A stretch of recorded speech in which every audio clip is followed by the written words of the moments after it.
A while ago, we were talking about the Mad Pooper, the mystery guy down in New Jersey that they captured pooping on one of these the school tracks. So apparently every morning he'd go out and poop on the rival school's track, just drop it right there. So eventually they caught him on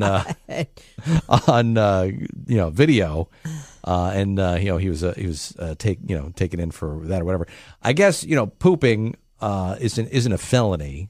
I don't even know if it's a misdemeanor. Yeah, so I think he would get like a littering charge or something. I don't even know what it is. I mean, he lost his job and stuff like that, but.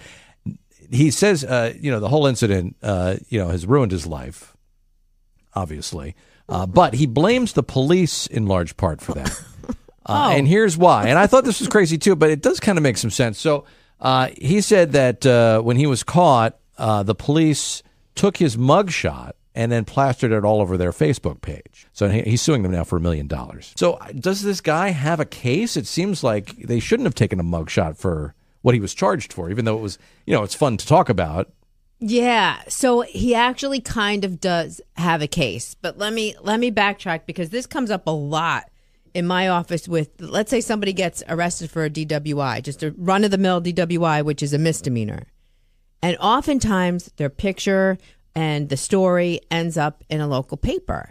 And people will get obviously upset by that. Like, I don't want this all over town. It wasn't a big deal. And the paper has every right to publish it because of the First Amendment. But what happens is you could get a case dismissed and the paper doesn't write another story about that. Yeah, you Google that person's name and that will show up for the rest of their lives. And so, and that's bugged me for a long time. There's very little that we can do about it.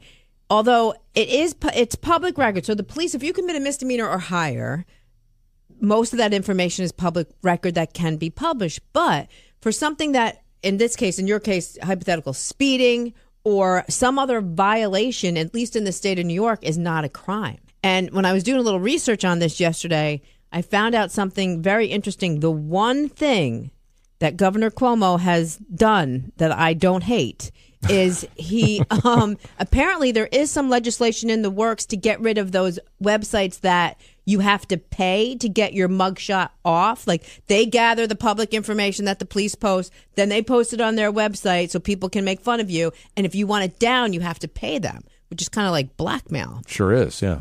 So apparently there is some legislation in the works that's going to get rid of that.